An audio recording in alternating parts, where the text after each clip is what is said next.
Yo, what is happening? As Martin Lawrence used to say, what's up? What is up on this Tuesday evening? You listen to the Sports Court. You tuned in to the Sports Court. Grade A Media, Grade A Radio. Skrilla is in the building. Hold on right quick. Let me get rolling.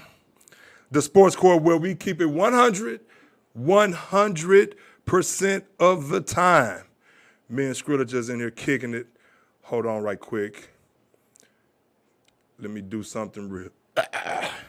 What is this? Let me do something real quick before I get rolling. Hope everybody's cool. Hope everybody is doing wonderful. Hope everybody is having a great day, great week. All that. All that. You know? All that. Let me turn this down on here.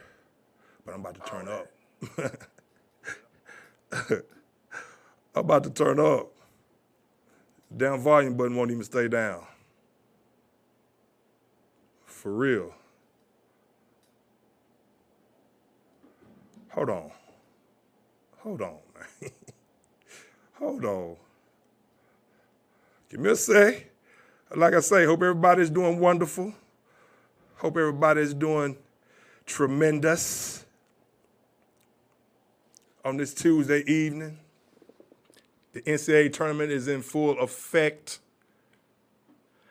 Finally got my college basketball on this past weekend. What a great weekend of college basketball. March Madness at its finest. At its finest. Again, you listen to the Sports Court. I'm Gregory Beatty on this Tuesday evening.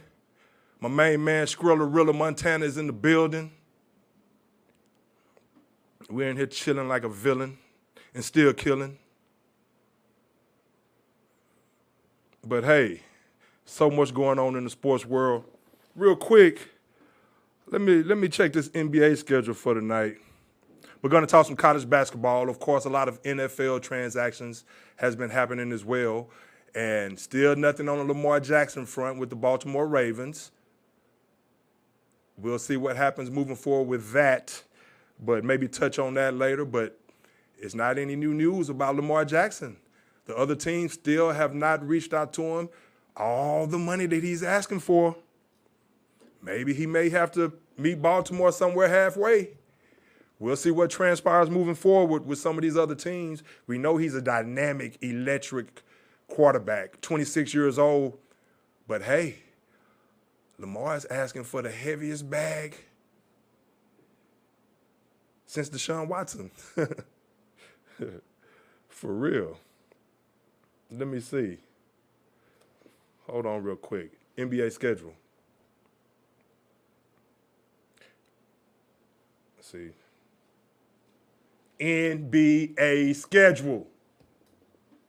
It was putting in all that other stuff. But, of course, MLB. All that. College football draft.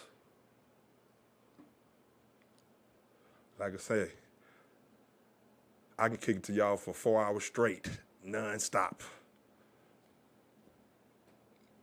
But I'm going to kick it to you for 2 hours. But we're going to do what we do. Get rolling. Tonight, we have on the docket tonight. Okay, the Wizards up on the Magic right now.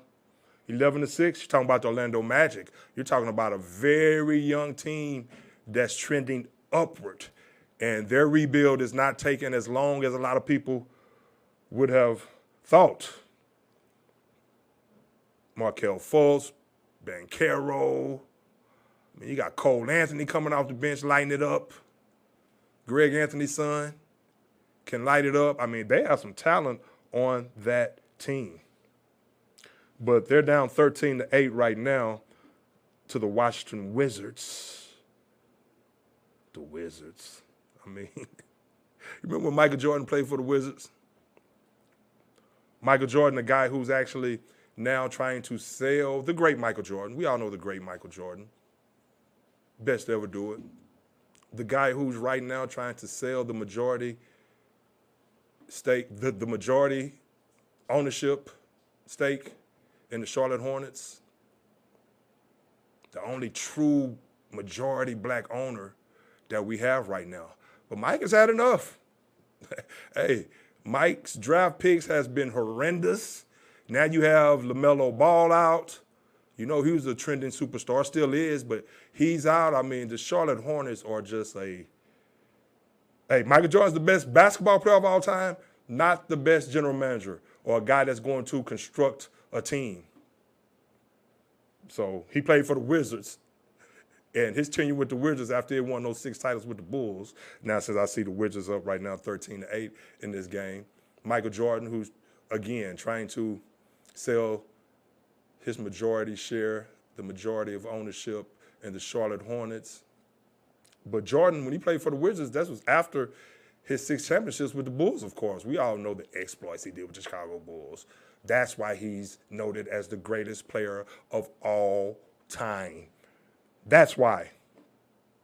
But heard he wasn't very liked when he was with the Washington Wizards.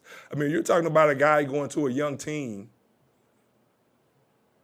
who decides to buy part ownership in that team, in 2000 and, when was that, 2000? Then decides, no, I want to play. Part owner GM, but I want to play because I'm the competitive Michael Jordan. And I heard he rubbed a lot of his younger teammates. And I mean, you're talking about a guy who's at the end of his career. Now these young guys are going to have to mesh with a guy that's, of course, they all know that he's the greatest to ever do it. And they all know the attention that he's going to command. But hey, they're looking at it as a franchise. Okay, now where do we go from here? How long are we going to have Michael Jordan? What, 1 year, 2 years? So that was an awkward situation for him to leave a veteran-laden Chicago Bulls team after 3 titles, then took a couple years off, and then 3 more titles. But from all accounts, the Washington Wizards, and I'm not going to say he was a beloved Chicago Bulls teammate as well. We all know what Michael Jordan, we all know the talent he possessed and the drive and the hunger and the will that he possessed and exuded every single day was sometimes, and what he demanded from his teammates was sometimes a bit too much for some of his teammates.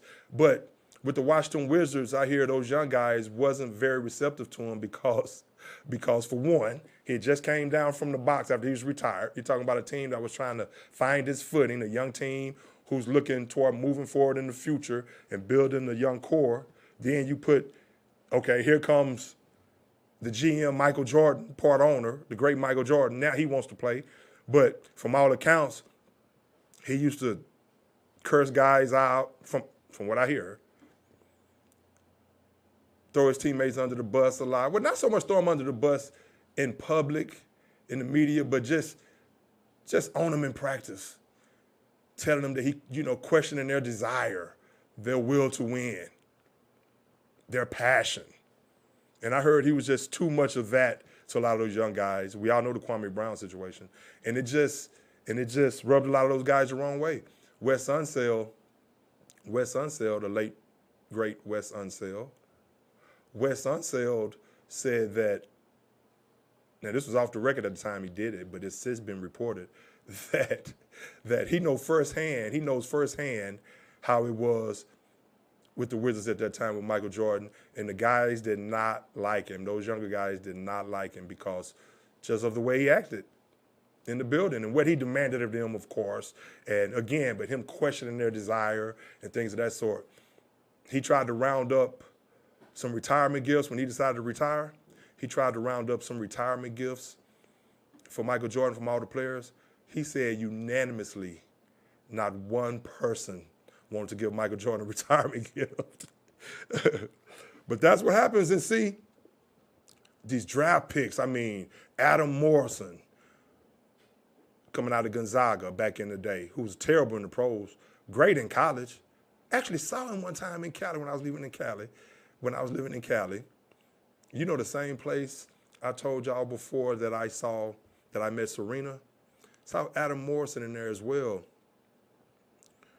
with one of his female friends. And this was right after he had gotten drafted but before he had started his NBA career. This was what the summer before that. So I'm at a Sam Goody music store. So I'm at a Sam Goody. Cool dude. Cool dude. But on the court, wasn't the pick. And I can go on and on about the Charlotte Hornets picks. I mean, wow. Some of the people that he's passed over, some of these draft picks. See, a lot of these guys, just great players like that, with that drive and that will to win and that passion, with talent just out the roof. A lot of these guys, with that kind of passion, they don't know how to, and that kind of talent, they don't know how to eye talent. Now, there's something to do. There's something to do. But see, Michael Jordan's problem was he was so competitive. When it came down to him making draft picks, he's so competitive, and instead of him going out and get alpha dogs, he was drafting players who he was still looking at himself as a player. He was drafting players who, it seems like to me at least, this was his thinking. I mean, obviously, that he was drafting players who actually complimented him. No, I'm not going to draft this guy. He's not better than me. Yeah, Mike, but he's going to help your team. I think that's the guy to draft while you're so busy trying to compete with trying to compare yourself to this guy. He was busy drafting players who he thought complimented his game, and he wasn't even playing anymore. That was the problem right there. Go get big Cody Zeller. Mike is probably in the draft room thinking, damn, you know what? I work well with Cody Zeller. I'm going to draft Cody Zeller because I can see him doing this and doing that when I'm out there on the court. Mike, and whatnot, you were not out there on the court anymore. I think that's how Mike was drafting for real. Drafting players that complimented him. But, okay, so, my bad, I didn't really mean to go there. But this is what we do in the sports court. Hey, the show where we keep it 100% of the time. Sometimes we just go. You know, 17-14 Wizards right now. Cavaliers and the Nets tonight at 6:30. Okay, the Cavs. The Cavs have a nice squad. They're going to be a team to be reckoned with Spider-Man Donovan Mitchell. I mean, can score, 40, 50 at will or 71. Evan Mobley.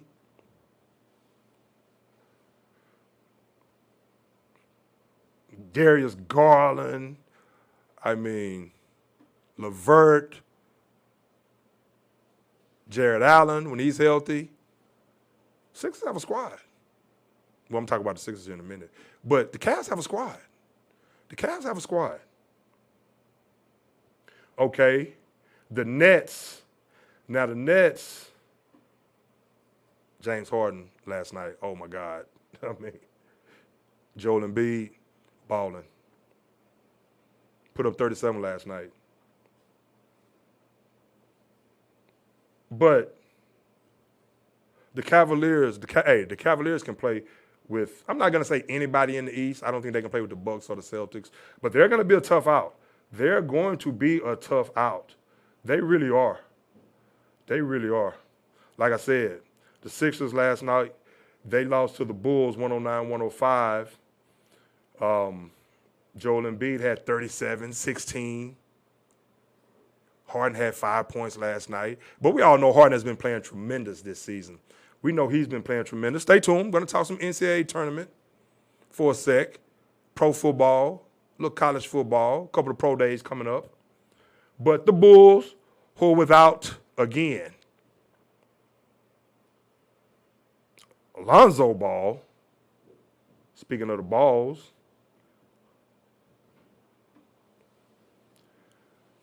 you got,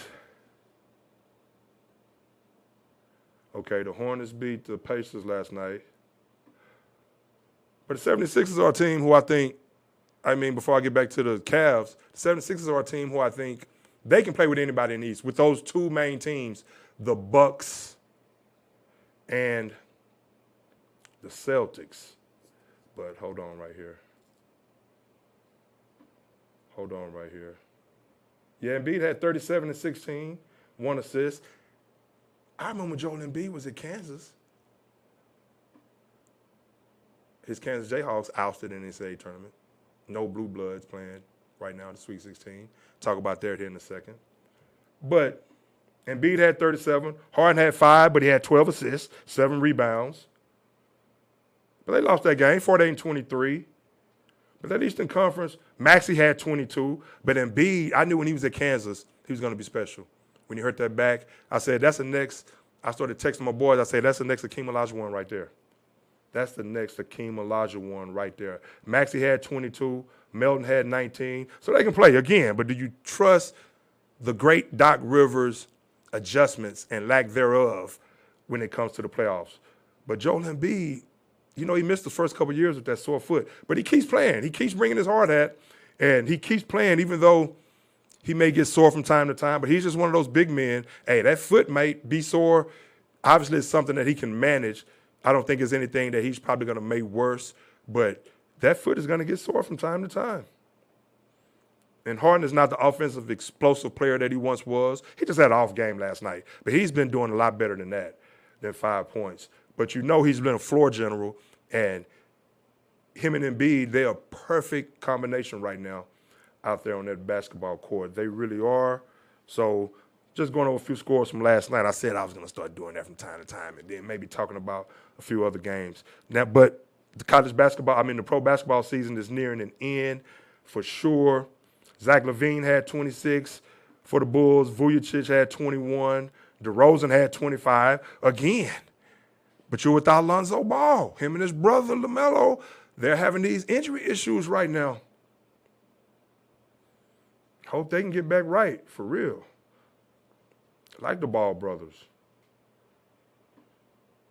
Tremendous upsides on both of them. But Lonzo Ball is having a third surgery on that knee. He's probably going to be out the entire next season, they reported last week. So they're going to insert some fake cartilage in his knee. So that's what's happening. He's out there running around with bone on bone. That's why he hasn't been able to come back from that knee injury. So they're going to try something else, insert some fake cartilage. Hopefully that can resurrect his career because that pretty much derailed the Bulls this year, not only on the offensive end, the way he sets those guys up, LaVine and DeRozan and Vujacic and these guys, but also what he brings on the defensive side of the ball. He was really just starting to come into his own. So, of course, the Timberwolves, the Timberwolves, when the Timberwolves get Karl-Anthony Towns back, the Timberwolves they're already a team to be reckoned with. Anthony Edwards, I think he's nursing an injury right now, but he's special. He's special. From Georgia, Anthony Edwards. But that team is going to be a team. Gobert, you know what you're going to get from him on the defensive end, and you know what you're going to get from him. He kind of comes and goes as far as offense, but he's not really needed for that. But rebounding and defensive, protecting the rim and things like that. Then when you get Cat back, I mean, pick your poison. But you have two guys that can protect the rim, and we all know Cat can step out. He can play on the perimeter and hit the three, then go down low and get his as well. With Anthony Edwards doing this thing. But last night, the Knicks and, the T-Wolves, Rudy Gobert had 16 and 7. Mike Conley, Ohio State, 24, 11 and 4. 24, 11 assists. 11 assists, but Julius Randle went off. Julius Randle went off for the Knicks for 57 last night. A cool 57. I remember Julius Randle, right up here from the Dallas area, I remember when he was in high school. He was sick with it then. I knew he was going to be a damn good player. Now he's really starting to come into his own now. I thought he thrived with the Lakers.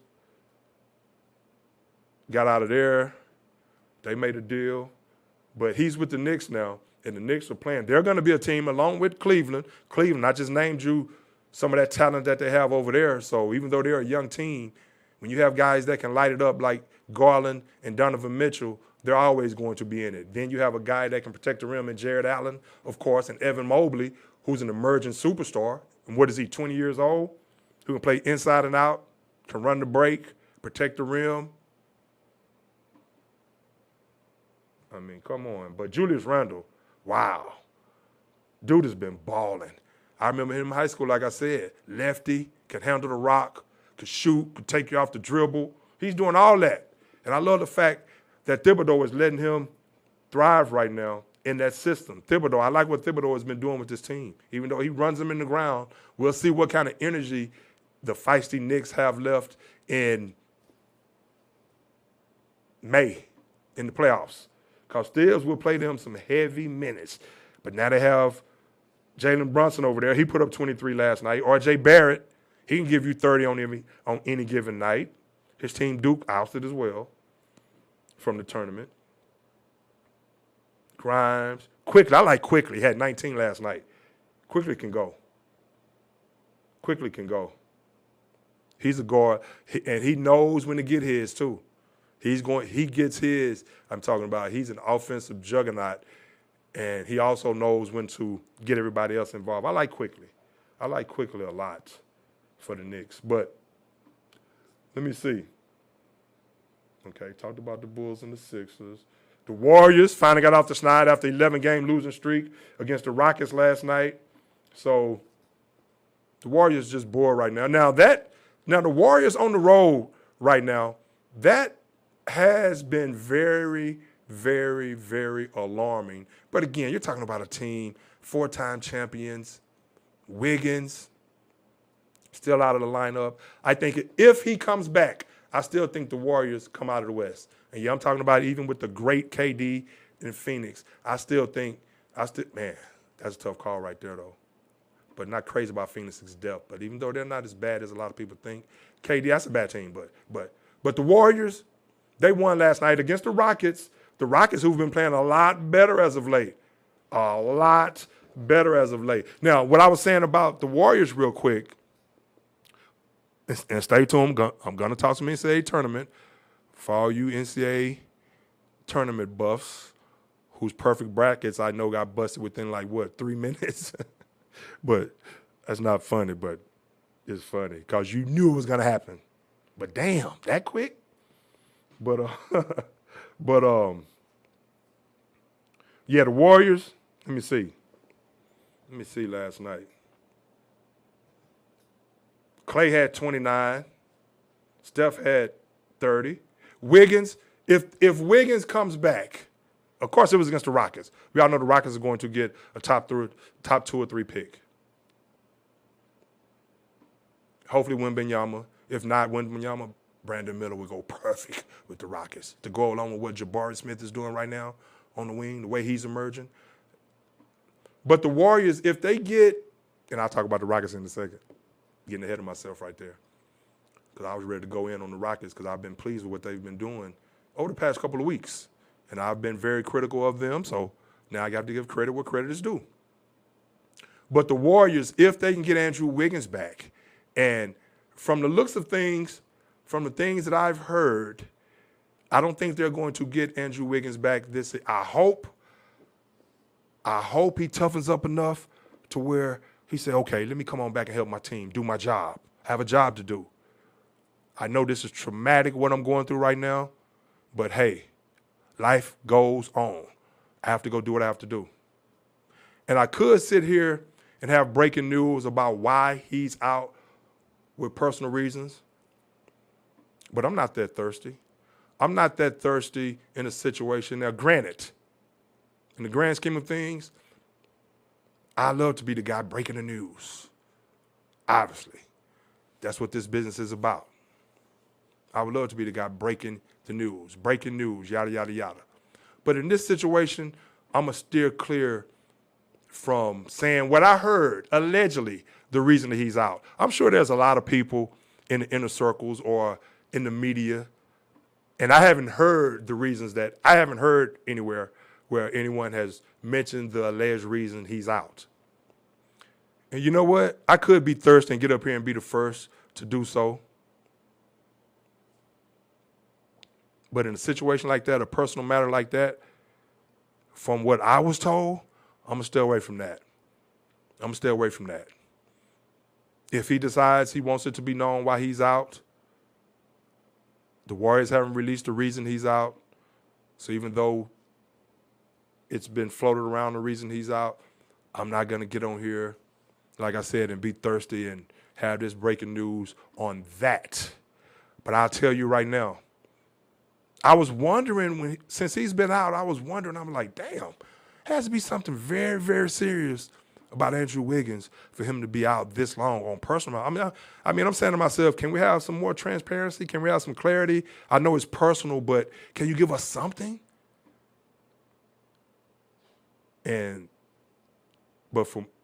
what I understand, and they haven't,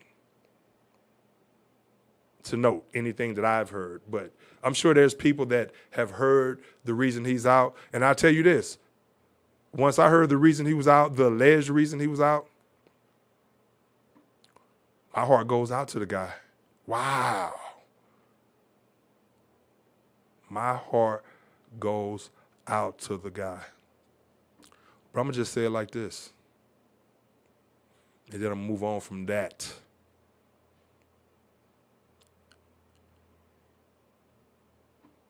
You can't trust a bitch as far as you can throw her. Oh, man. Yeah, I went there. But my heart goes out to the guy. Wow. But if he comes back, the Warriors, they have a chance to be special again. And you would think Gary Payton II is going to come back, given what they need on defense, because right now, of course, obviously after all these years, all these trips to the playoffs, obviously they don't have the same legs, no matter how hard they work. Age and attrition is just going to take over at some point. You look at guys like LeBron, who I'll talk about here in a second, in the Lakers, but you marvel at the conditioning that these guys are in. And you know Steph is in great condition. Draymond, these guys. But I think when the Warriors, once the playoffs come around, if they can get Andrew Wiggins back, if they don't get Andrew Wiggins back, they're not going to win the finals. Andrew Wiggins was the second best player on that team last year. And what he gave them on the defensive end, as well as the scoring punch from all areas of the court. Fast break, mid-range, knock down the three ball. He was showing why he was the number one pick.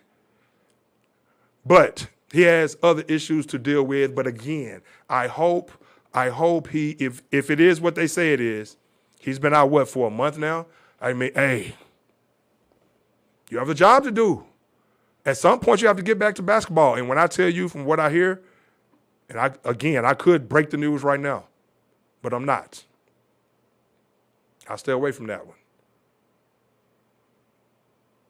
It was devastating for him, and it's been devastating for him. But again, like I said, if he tightens up, says, you know what, let me go do what I have to do. That is what it is. Life goes on. Let me go help my team out. Let me go help my teammates out. Let's try to win another championship. That bitch can be replaced. Come on, man. Come on. But the Rockets, wow. But the Rockets, they've been playing great as of late. Jalen Green had a 40-piece not too long ago, a couple days ago, a couple games ago. Again, like I've always told y'all, he's the next Kobe. He had 20 last night. 21 for Easton, 12 rebounds. Kmart, 13 and 3. Kevin Porter Jr., 17 and 5. Josh Chris. Hey. Jabari Smith is now playing like the number one pick. I know I've been critical of Stephen Silas. Now, if he coaches like he's been coaching lately, I've been watching the Rockets the last couple of weeks, and I think they won like 3 in a row at one time, but they've been competitive in every game, not making the same dumb mistakes. Seems like they're finally starting to hold themselves accountable, and either he's holding them accountable as well. But it seems like now, at least as of late, they're finally getting on the same page. They're not looking at themselves as this team who's in the lottery, who's probably going to get the first pick. They're playing up to their talent level. Jabari Smith has come on as of late. When you've heard me talk about the Rockets here in the past few weeks or so, and I'm always talking about their trajectory moving forward, I always mention KPJ, Kevin Porter Jr., Jalen Green, and Sengun. Of course, Jabari Smith, who was touted as the possible number one pick in last year's NBA draft, into the draft, he ended up falling to number 3, which is not nothing to be mad about, obviously. But now he's looking like the guy. And so now you add Jabari Smith Jr. into that mix. He's looking like the player that we all know that he could be.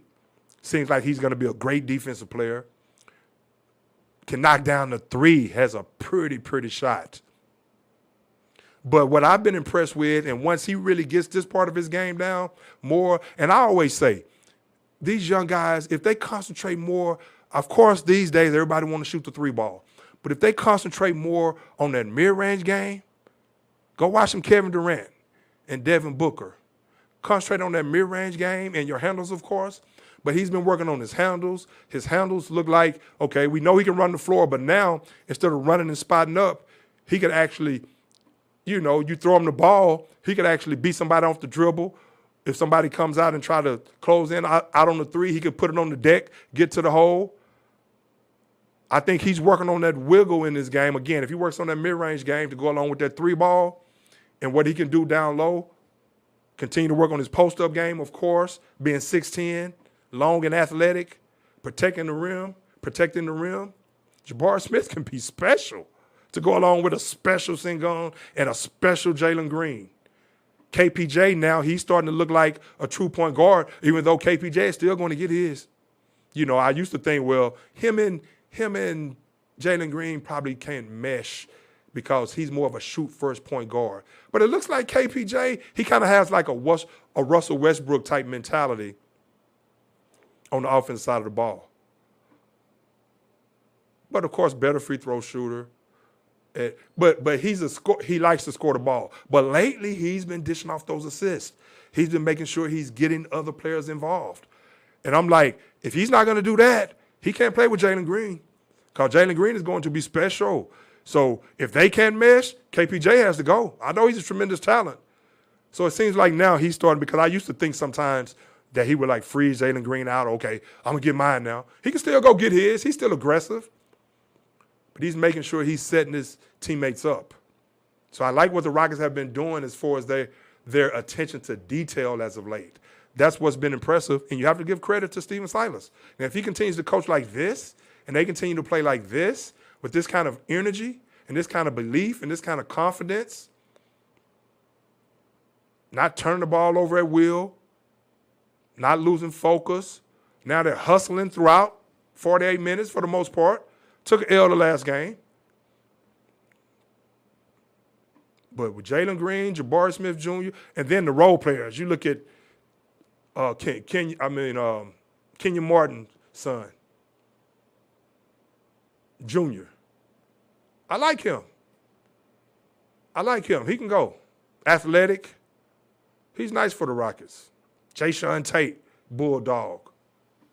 Eason, I love Eason. I mean, he's a dog.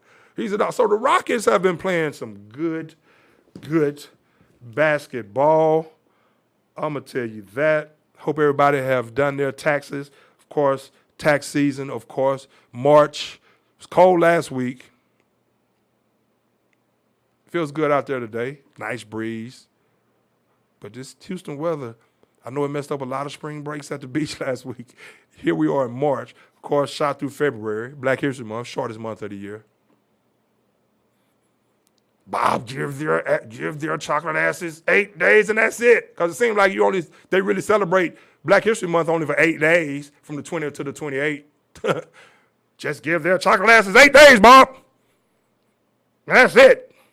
But you get into March, of course, college basketball, and the weather was crazy.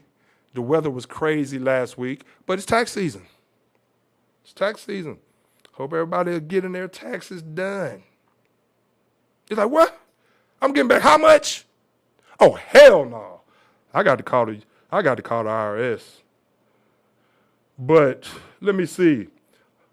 So the Warriors, I think come playoff time, the Warriors will turn it up a notch. But again, if they don't get Andrew Wiggins back, they are not winning the championship this year. I love DiVincenzo, Lamb. I mean, now you have Iguodala. That's one that went under the radar because nobody expecting Iguodala to be the guy that he was when he won MVP against the Cavs. Of course not, but he'll be on the bench still leading them. But they could have gotten, I think he's out with a broken hand now. He's going to be out for the remainder, I think, for a significant period of time. But even on the court for 10 minutes a game, especially in a playoff situation, you could use Iguodala to calm everybody down, make a big three or a big play, big pass, initiate the offense. So that loss kind of flies under the radar. Again, if you can get Gary Payton Jr. back, the second back, to play some defense, to help bolster that defense. Now that's where, again, after all these years, their defensive intensity is just not going to be there every night. But I think when they really feel like if they can get in and don't have to worry about their play-in, they're going to have to be careful with that. And you get Andrew Wiggins back, come on now, the Warriors are going to be right there. Of course, we all know the Grizzlies. Ja's coming back. They beat the Mavericks last night without Ja. Ja's back, served his 8-game suspension. I think he's going to play against the Rockets here coming up very soon, like tomorrow night, as a matter of fact. And then I think they play back-to-back with the Rockets. Not back-to-back, Wednesday and Friday, home and home. So Ja should be back after serving his 8-game suspension for, we all know, the incident that he was suspended for flashing a handgun on social media, live on social media. He's been out in Florida for 11 days, getting some therapy from what I understand. He's sounding very contrite, ready to get back to what he's accustomed to doing, saying all the right things. Hopefully he's learned his lesson. Luckily, he didn't lose as much money as he could have lost, even though he had some things postponed from what I understand that was set, with a couple of his deals. But lucky he didn't really lose a lot of those deals that he has. So he said they didn't know the significance of things at the time he was doing some of the bonehead things that he was accused of doing. He didn't realize until after this incident what he had to lose. Now, I don't know how that's possible. I mean, really? You have this deal, that deal, endorsement, playing in the NBA, face of a franchise, and it took that for you to realize you had a lot to lose? But he's saying all the right things right now. Y'all know I'm a Ja Morant fan. Hope he's well. Spent 11 days, from what I hear, in a facility. Sounds contrite, sounds remorseful, but he said he's still going to have that edge. What did I say last week? He can still be himself and still have that edge. I like when he said that. So because you're still going to have to play ball, you're still going to have to be who you are on the court. That's what makes you great, is your basketball acumen. So you still have to be yourself. You can't lose that edge. You're going to have to bring it. You're going to have to bring it. So he's going to be back. So hopefully he was in that facility getting all getting his mind right, chilling. And that's a very serious matter. Luckily, no one got injured in that situation, including himself, obviously. And now, hopefully, he can put it behind him, move on from it, let it be a learning experience, get on back to business. I thought the NBA were probably going to suspend him for the entire year. But of course, that was kind of a slap on the wrist for Ja. NBA kind of feeling for him in a way. At the same time, feeling for their pocketbooks too. Like, hold on, the playoffs getting ready to come up. Memphis is a juggernaut. We have to make sure we get Ja back. Let's just call it what it is. He's learned his lesson. Ja out there for 11 days in Florida chilling. Probably making a couple of phone calls like, hey, I'm cool. Nah, I ain't gonna never do nothing like that again. No. Hey, but somebody can bring me some green over here so I can just chill out? Nah, I'm cool. I'm going to chill for a few more days. Just a G. Just something to roll one. Puff here, puff there. But I'm good, though. I ain't going to never do nothing like that again. I mean, Ja was in Florida chilling. That's all I'm saying. He was in Florida chilling. Now he's back. Then you got Dylan Brooks. I love Dylan Brooks. I love his game. Dirty. Him and the Warriors, the aforementioned Warriors, him and the Warriors, the Grizzlies and the Warriors, they're at it right now. 4-time champion Warriors. Klay Thompson is not too fond of Dillon Brooks. And Dillon Brooks is a dog. I mean, he is a great defender and turned into a pretty damn good offense player as well. So we all know when Memphis is healthy with Ja coming back. I mean, we all know when Memphis, then they get big Steven Adams back. We all know Memphis is going to be right there in the West. They're going to be right there. I hope they meet up with the Warriors again, complete Warriors with Andrew Wiggins. And I haven't heard any news on that front about if he's possibly coming back this season, but I hope he does. But Dillon Brooks is one of those, hey, man, he's going to talk his trash. He's going to get down and dirty. He's going to play some tremendous defense. You saw last night he hounded Kyrie in that fourth quarter, held Kyrie down in that fourth quarter when they beat the Mavs last night. It was a couple more games I could have went over, but the Grizzlies beat the Mavs last night. Dillon Brooks hounds the opposing team's best perimeter offensive player. And he's damn good at doing it. Now, great offense is going to beat great defense at the end of the day, in my opinion, if you're just special.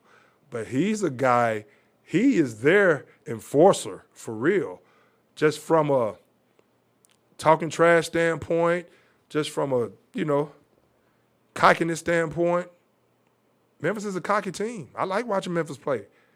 They haven't won the championship yet, but now they're getting Ja back. They were given a gift for this season. The NBA, Adam Silver could have wrote this season off. He could have said, hey, Ja, yeah, we would love the money that he would bring in the playoffs if he was on the Memphis team playing against such and such. We all know. I mean, let's call it what it is. Ja is back so the NBA can make that money in these playoffs. But Dillon Brooks, hey, and him and Klay do not like each other. You see what Kyrie last night, he said, no, I don't want your jersey. He didn't say it like that. But he said he may get it next time, where he kind of spurned Dillon Brooks as far as the jersey swap after the game last night, the Mavs and the Grizzlies. But Kyrie had his problems with Dillon Brooks last night. Klay, now they were talking trash the other day when Memphis beat Golden State. Again, Golden State right now is like, okay, we'll see what happens in the playoffs. Yeah, you all are a great team, but Dillon Brooks was talking that yin yang to Klay. But Klay probably put out one of the best quotes when he said, hey, and like I said, talk your noise, Dillon Brooks. Talk your noise, man. Be who you are.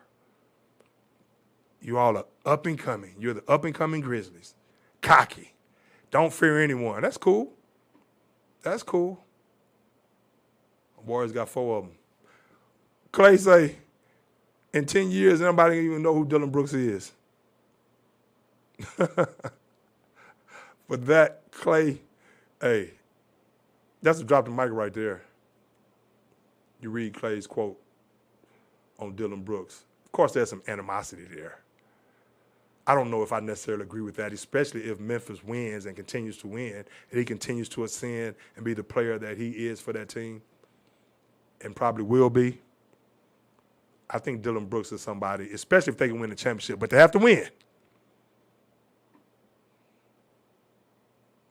But Klay, so he was talking that yin yang to Klay. Klay just did this. He was down like, yeah, blah, blah, blah, blah. They won their game or whatever, to beat the Warriors. Warriors like, okay, it's a regular season. We got 4 rings, but okay. Y'all won. Okay, kudos. Which one, a cookie? see us in the playoffs, Memphis. Tell me when you get a ring, Memphis. A chip. That's how Klay. Klay looking at him when Dillon Brooks down there talking that yin-yang to him like, And I like his bravado. I like his swag. I also love Klay's too. Klay down there doing this. 1, 2, 3, 4. That's 4 championships.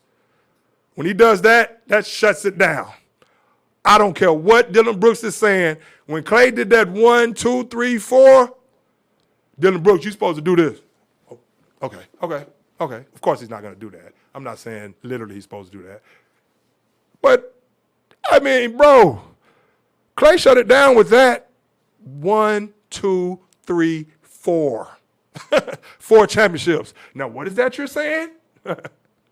Shit. Come on, man. Shoot. Man. NCAA basketball? Let me see real quick. I'll talk some NFL. Of course, the Texans signed Dalton Schultz. By Dalton Schultz from the Cowboys. Cowboys let him go. Cowboys. I'll talk some football here in a second. They signed Brandon Cooks. Nice pickup. I'll talk some football here in a second. Then I'll get back to some NBA, I guess. But, hey, see if LeBron comes back for the Lakers. We will see. But Ja will be back, like I said, in the next couple of days. A couple of more tidbits before I get into some NBA basketball again. You listen to the Sports Court. I'm Gregory Beatty, the show where we keep it 100, 100% of the time. For real. Prime time. Coach Prime out there doing this thing in Colorado with the Buffaloes. Lands the Indianapolis Cathedral quarterback Danny O'Neal, 2024 class. He's only a 3-star prospect, but they say he can ball. Number 6 recruit from Indiana, 33 overall. But he's going to compete when he gets there with Shedeur, Coach Prime's son. But I'm really looking forward to seeing Colorado, not so much next season. I'm really looking forward to seeing their jump next season. As bad as they've been, Coach Prime, just sometimes just the presence. Coach Prime, he brings his philosophy there, changes that culture, hits that transfer portal. He already has some talent that he's gotten on the outside that can also play wide receiver, two-way players like himself, dynamic athletes. I'm looking forward to seeing Colorado and just how much they can improve as early as next season. But over the next 2, 3 seasons, 2, 3, or 4 seasons, Colorado is going to be a team to be reckoned with. Remember those days with Colorado Buffaloes back in the day? Eric Bieniemy and all those guys, Cordell Stewart. They had some players. For real. Wide receivers. First-round draft picks at wide receiver, but what else is going on before I talk some NCAA basketball?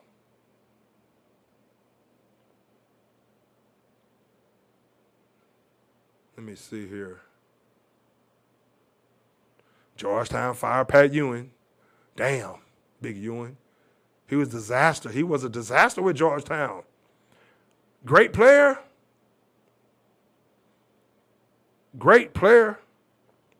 at Georgetown and, of course, with the New York Knicks. But they hired Ed Cooley. But old Pat out of there. They gave Pat 6 years, man. I mean, come on. They gave Pat 6 years. They gave old Pat 6 years. Real quick, of course, Nick Saban, he's back in the news. He suspended the defensive back, Tony Mitchell, who was arrested and charged with marijuana possession after traveling 141 miles per hour, being pulled over by the police, with marijuana possession in Florida, plays for Alabama, defensive back. Maybe he was on his way to where Ja was. No, I'm kidding. Come on, Ja. Ja got this. But with intent to sell or deliver. So he was charged with marijuana possession. Defensive back Tony Mitchell on a stop in Florida. And a passenger who he was with was carrying a concealed handgun, firearm, without a permit. So he was cited for that. But going 141 miles per hour, man. See, this is what I'm talking about with that stupidity. You hear about your boy from Georgia.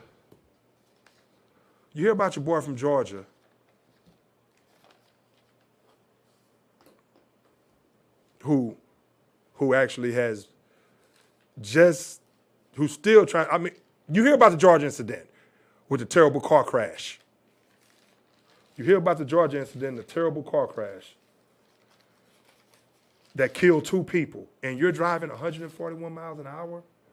Are you serious? I mean, how dumb can you get when all that's been in the news as of late about Jalen Carter was about him and how his stock may have dropped because of the incident where he was racing one of his teammates in January after they won a national championship. And his teammate was killed in another car along with a female staff worker. Sad news right there. But Bama, Nick Saban, and then you see what's going on. I mean, you see what's going on at Bama with Brandon Miller, what's going on with the basketball team, situation where a young lady lost her life. You play at Bama. I mean, just not thinking, feeling immortal. It's not going to happen to him. Not looking at big picture. All about the moment. All about the moment. Condolences go out to the Willis Reed family.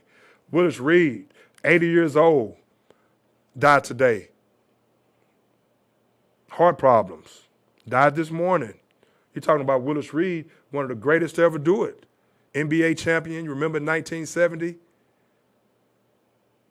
Hurt his, tore a thigh muscle in the 1970 championship series against the Lakers.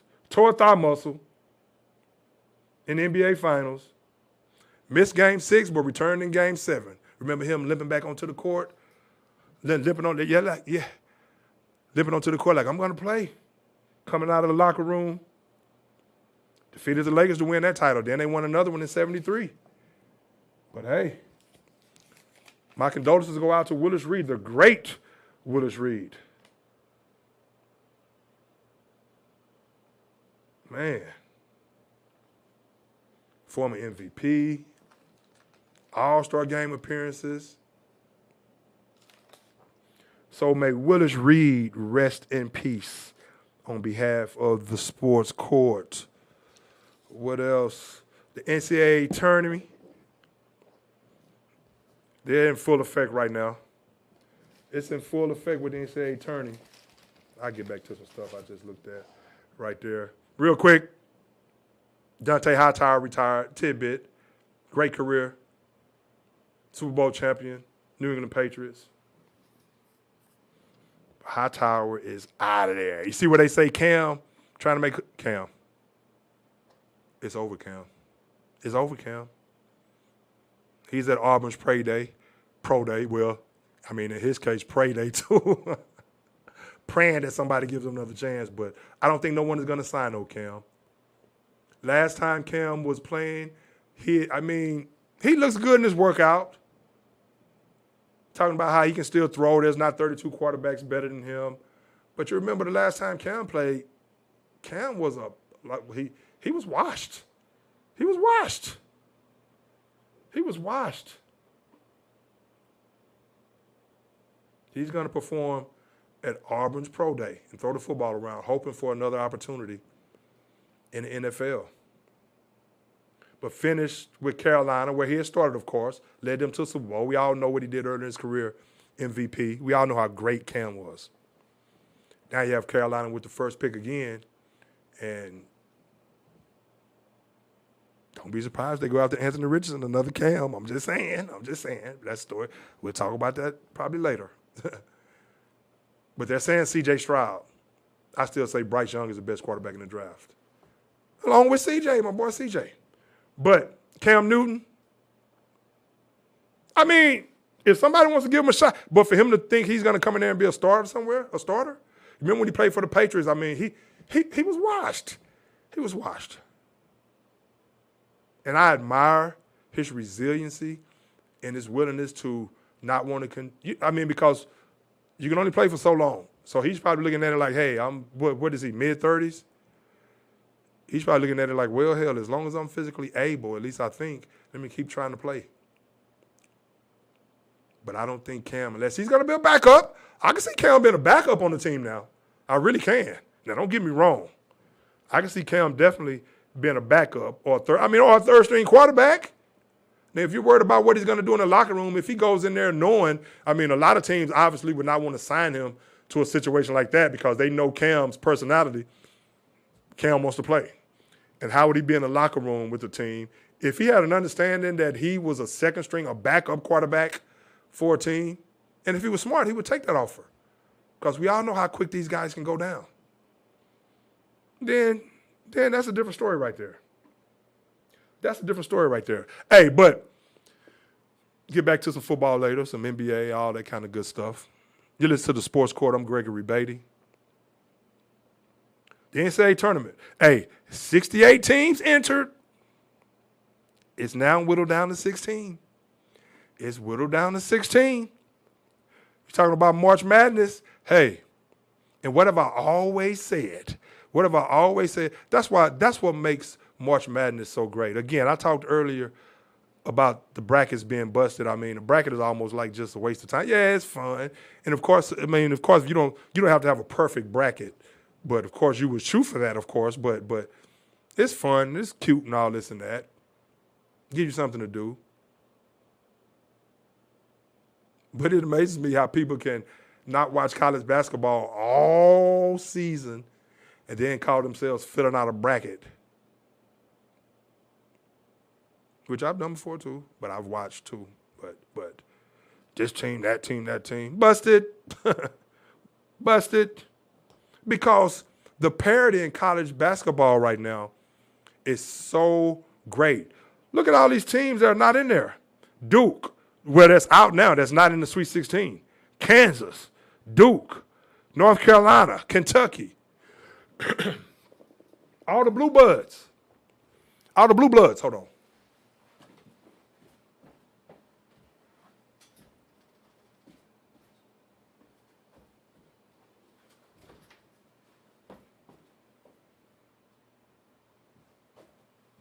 But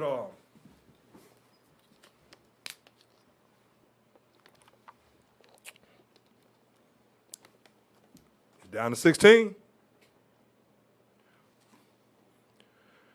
Duke, North Carolina, Kentucky, Kansas, all of them out of there. Because the parity right now in the NCAA is so, think about it. You have, and what have I always said when it comes down to the NCAA tournament? The more athletic teams, more than not, I always seem to prevail, especially if they play relentless defense. All these teams that have made it to the Sweet 16, what do? Play relentless defense. Everything is not, if you look at a lot of these games, one crazy first weekend in the tournament. You look at all these games, most of these teams that were winning were not shooting crazy from three-point range. What they were doing was playing tremendous defense, being opportunistic, and that's March Madness for you. I mean, you think about March Madness. The parity now, you have guys that are there now, some of that due to COVID, the COVID year. They're 5th and 6th year seniors. So you have a lot more experience. Of course, we know that a lot of the young talent, NBA ready superstars, they either do not go to college or they leave after 1 year. So everything is more on an equal playing field now.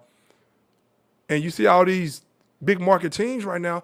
But again, when you have a team hounding you playing relentless defense and all they need to do is win one game, see the ball go in the basket, you get hot, the team that's supposed to win get hot. I mean, the team that's supposed to win miss shots and vice versa. The team that's not supposed to win ends up hitting shots. Plus they're playing relentless defense, attacking the boards. But you have guys that are 5th and 6th year seniors. You have the best teams coming out of these conferences, all conferences. It's just really, really, really, everybody's competing at a high level. Everybody wants to win, of course. It's one and done. I mean, but you look at Purdue. Big Zach Edey. Seems like a nice guy. Really looking forward to seeing what he does in the pros. 7-4 from Purdue. Very slow. I watched him last week before the NCAA tournament started. I watched him in the conference tournament. And I've watched him before too, for a couple of years now. Very skilled, kind of, and forgive me for saying this, but we're talking about Zach Edey, who's probably going to be Player of the Year, National Player of the Year. 7'4" from Purdue, center. Talk about his pro prospects here in a second. But very skilled, picked up basketball late. Seems like a great guy, very hard worker.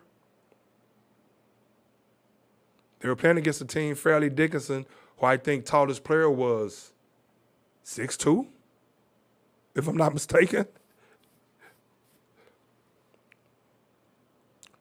But watched him last week in the tournament and watched Purdue as a whole before they lost. I said, he has some skills. When I just honed in on him, I said, nice footwork, nice little jump shot. Of course, can post up, right hand, left hand, little jump hooks. For a guy that picked up basketball late, kind of puts me in the mind the way his game of Tim Duncan. That's why I said, please forgive me. I'm not saying he's Tim Duncan. But when Tim Duncan was at Wake Forest, of course, Tim Duncan was 6'10". Zach Edey is 7'4". But just the way they maneuver on the floor, fundamentally. But he's very methodical. He's very slow. When he plays against guys in the NBA, when the pace of the game picks up, and of course, if you can post him up, he could. But even then, everything is so methodical. That's why you saw these guys from Fairleigh Dickinson. That's why you saw them really hounding him. He didn't even score in the last 9 minutes of that game. Again, number 1 against number 16. Second time a 16 seed have beaten the number 1 seed in the NCAA tournament. March Madness. 16 seed beats Purdue. Purdue, a team who lost last year, I think, to a 13 seed or 15 seed, and then the year before that, a 13 seed. But watching Purdue and Zach Edey, like I've told y'all about Gonzaga in the past, Gonzaga made it to the Sweet 16. Congratulations to them. Drew Timme, love his game. See how that translates in the NBA. I think he's only 6'8", but I like Drew Timme's game. Got some Kevin McHale stuff working down there as far as his movements. He's not Kevin McHale. Maybe a little shorter than Kevin McHale if he's actually 6'8". But Purdue, I was watching Purdue. I said, they're too slow. Same thing I told you about Gonzaga those years when Gonzaga!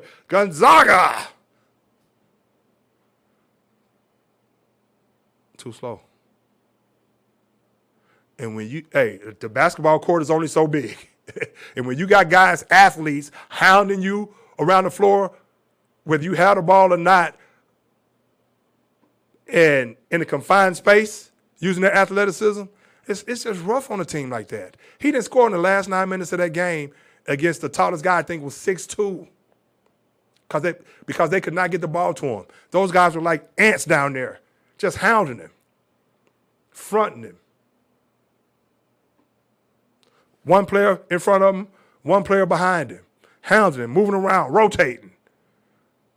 And Purdue they were just too slow-footed. Plus, they could not hit a shot. They could not hit a shot to save their life. They got rattled. Again, these teams, everything, the parity right now, again, because it's one game, like I said, you're playing the best of the best from all these conferences. But even when you're playing a team like Fairleigh Dickinson, who they got in, but it was tough sledding for them getting into that tournament. Obviously, a 16 seed. As a matter of fact, I think they had to play in the play-in to get in. But Purdue, just too slow-footed. Zach Edey, he catches the ball, everything is, skilled. But he probably needs to get on that jump rope this summer. And I like the way he's improved every year, too. Don't get me now. I like Zach Edey's game. But very methodical, very slow. And so that didn't surprise me with Purdue. Well, it surprised me, a 16 seed beating them. It surprised me because I thought they would at least advance. But, again, at the end of the day, NCAA tournament like that, these teams are hungry. And when they hone in on the defense side of the ball, wow. But the tourney champs are the Big Ten, ACC, Big East, and Pac-12. Oh, out of there. Bye-bye. The top 6 winningest programs in the history of the sport are gone. UCLA, who's the 7th most winningest team of all time, they're still in there. Of course, without Jalen Clark, they're a tremendous guard. But Purdue was done in by a 16 seed, man. Wow. But yeah, too slow. Too slow.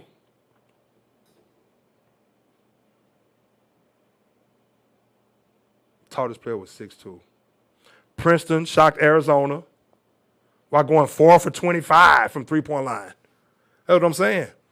So a lot of teams are not even shooting great from three, but just that hustle, that relentless nature on the other side of the ball. Then you get some timely shooting, make some big shots. I mean, pretty much with your defense, you're always going to keep teams in the game or keep your team in the game. For the most part. Arkansas beat Kansas. They hit 3 of 15 threes. Michigan State got rid of Marquette and Shaka Smart. But that was a great job by Shaka this year, though. Formerly of the Texas Longhorns. Didn't turn out to be the coach I thought he would be at UT, even though he was good. Had a damn good first year, I think I remember, but then kind of tapered off after that. But he has that Marquette program going in the right direction. Of course, Tom Izzo at Michigan State. I mean, hey, what can you say? But Michigan State beat Marquette, and they missed 14 to 16 threes. Kansas State shot only 24% from three and beat Kentucky. Hey, man, that dude Sheboy from Kentucky, monster.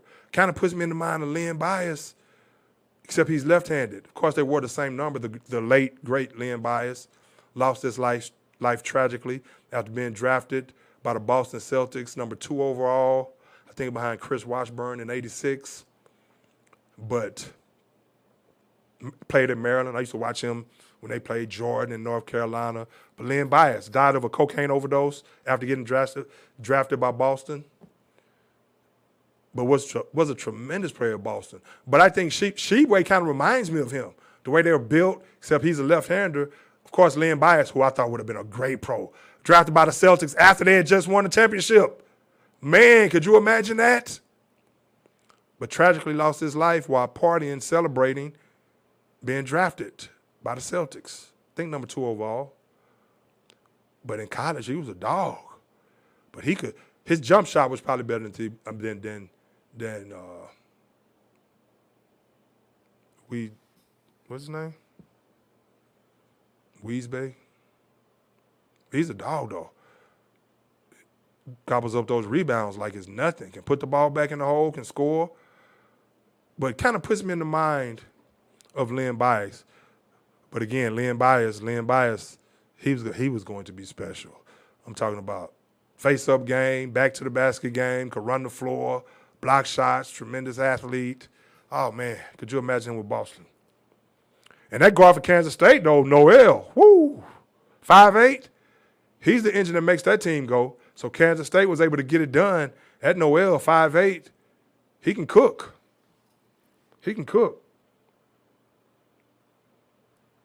Great in steals, great on the defensive side of the ball. Of course, great assist man, but he can also knock it down. He can knock it down. But that's why I say defense matters. That's why I've always said when you get to an NCAA tournament, that's why I don't go crazy about, okay, this team, that, because, yeah, it's cute and it's fun and all this and that, but for us putting some serious money on something, it's like, it's too up in the air. Because one game. Yeah, you can take your chances, but nothing surprises me in the NCAA tournament at the end of the day. It really doesn't. But that's why defense matters. When you ramp it up on that defensive side of the ball, you can take some of the best teams out the mix. I told y'all, all the teams that's not in there, Kansas won the national championship last year. Bye-bye. They're gone. Love that Kansas squad. But they're out of there, though. Okay, the Sweet 16. I can talk about some other games that happened this past weekend. Not going to do it tonight. Turn on SportsCenter tonight or something. I don't know. But if I hang in here for 4 hours, I'll probably, but talking about the Sweet 16, of course you have, in that South region, you have San Diego State against number 1 Bama, of course. Hold on real quick. Before I get back to the Sweet 16, then I'm going to talk some NFL, the NCAA, football. We're good. Man, speaking of sports, I was watching something. Remember a few weeks ago when I was talking about pit bulls and how I do not deal with pit bulls? I remember I was at the park one time and I was running a hill. This was a few months ago. And another dude who I see up there from time to time, he was up there. But this time he had his pit bull with him. And he was loose. And he's sitting up there trying to hold a conversation with me. I'm like, bruh, put that dog on a leash or something, man. That dog sitting up there looking at me like, man, I don't know what that dog thinking. I don't care how sweet you say he is. Put that damn dog on a leash, bro. I do not trust pit bulls. I cannot sit here and hold a normal conversation with you while you got a loose pit bull sitting there looking at me, looking like he's sitting there saying, now I could tear your ass up right now, but I'm going to chill because you talking to my boy. That's how that pit bull was looking. Who knows if he just would have said, F it. But he put him on the leash. He got him and did something. And then he reeled him, okay, now we can chop it up. Come on, bruh. Seriously. But I was watching something where these damn chimpanzees, man, I was talking about pit bulls when they attack kids and innocent people and things of that sort. Damn chimpanzees, man. Over there in Africa, I saw a special where God rest the 2 kids who actually rest their soul. And I caught the end of the segment, but it was something to the effect where they were showing a guy from Africa who, when he was a kid, got mauled by some chimpanzees. They drifted off somewhere, him and some other kids, 3 of his friends. 2 of them got killed in this attack by these chimpanzees. Can't remember what part of Africa, but it was in Africa. And I think in the area at the time where the chimpanzees were, they were doing some like cutting down trees and just had the chimpanzees in a frantic. So just so happened the kids were in the wrong place at the wrong time. So they happened to drift in there somewhere where they probably go all the time, and the chimpanzees probably don't even mess with them. But damn, I can't walk around in a wildlife like that. Chimpanzees. I mean, can you see it? Though you walking around or something, and you walking with somebody, man, they go a lion. Like what? Lion. Lion. And he's loose. Don't try to run up in the tree. They coming to get you.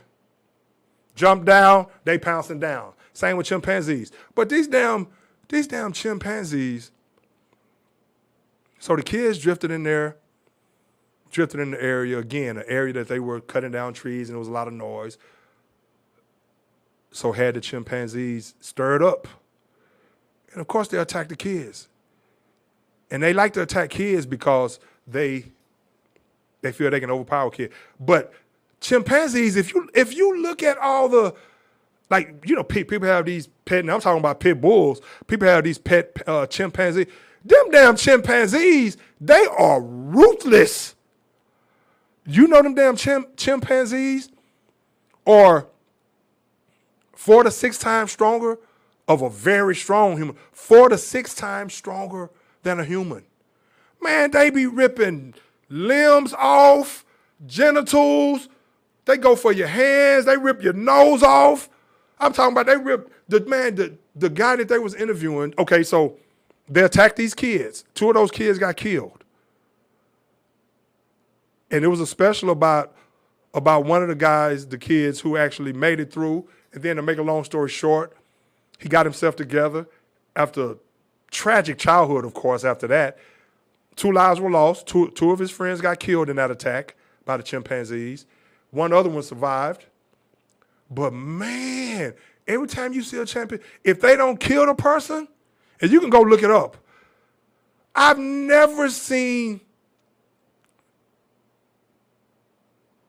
people mauled and deformed the way the chimpanzees do you.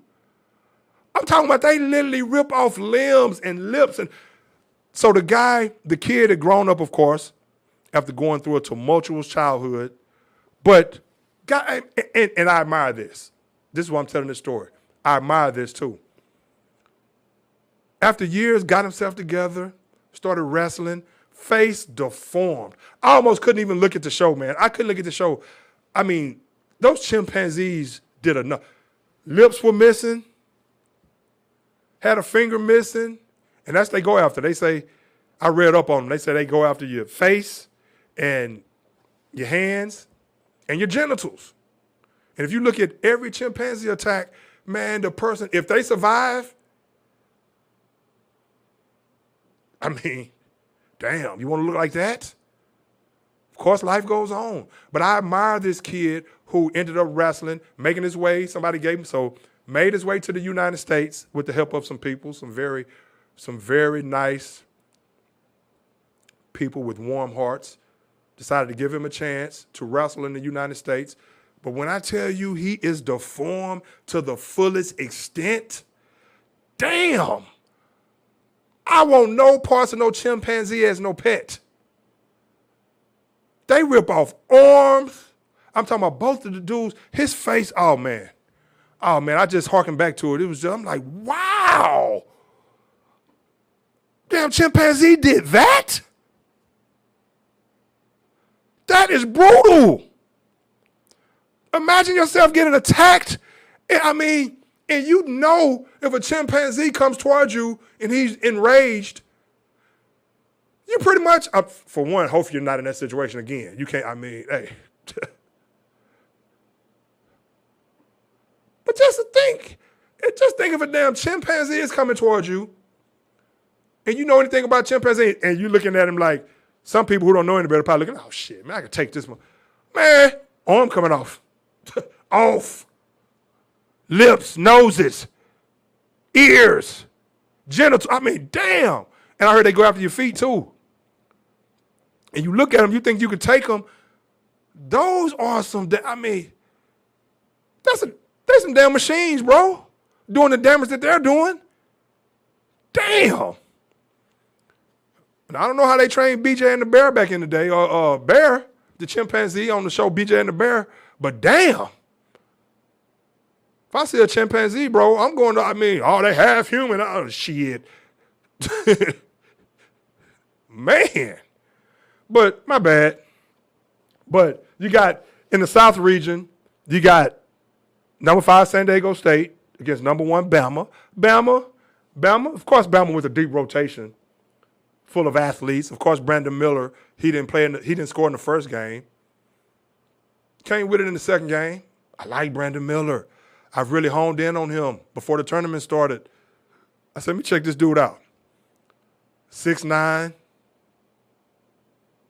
long wingspan, can handle the rock, can score a beautiful stroke from outside.